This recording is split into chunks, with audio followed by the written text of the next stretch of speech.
آسام کی B J پی حکومت نے اعلان کیا ہے کہ اگر خواتین کے 3 سے زیادہ بچے ہوں تو انہیں سرکاری اسکیموں کا فائدہ نہیں ملے گا۔ ریاستی وزیر اعلیٰ ہیمانتا بسوا سرما نے گوہاٹی میں خواتین کے لیے ایک اسکیم کا آغاز کیا جس کے لیے شرائط عائد کیے ہیں۔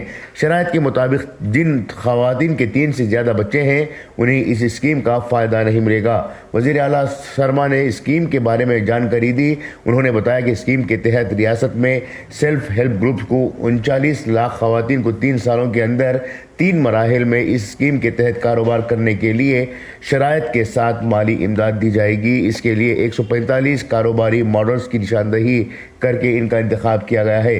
ریاستی حکومت کی طرف سے دیہی خواتین کاروباریوں کے لیے شروع کی گئی اس اسکیم کے لیے کچھ شرائط عائد کی گئی ہیں۔ اس میں ایک عورت کے بچوں کی تعداد کی بھی حد شامل ہے۔ شرائط کے مطابق اگر جنرل اور او بی سی زمرے کی خواتین اس اسکیم کا فائدہ اٹھانا چاہتی ہیں تو ان کے 3 سے زیادہ بچے نہیں ہونے چاہیے۔ وہیں ایس سی ایس ٹی خواتین کے لیے یہ حد 4 بچوں کی ہے۔ آسام کے وزیر اعلیٰ ہیمانتا بسوا سرما نے جمعرات کو چیف منسٹر وومن انٹرپرینیورشپ مہم کا اعلان کیا۔ 2021 میں ان کے اس اعلان کے مطابق ہے کہ ریاستی حکومت کے پاس مخصوص ریاستی فنڈ اسکیموں کے تحت فوائد حاصل کرنے کے لیے 2 بچوں کی پالیسی ہوگی۔ تاہم اسکیم کے اصولوں میں ابھی کے لیے نرمی کی گئی ہے۔ ایس ٹی کا درجہ دینے کا مطالبہ کرنے والے مختلف قبائل پر بھی 4 بچوں کی حد لگائی گئی ہے۔ بیورو رپورٹ انقلاب نیوز، گوہاٹی۔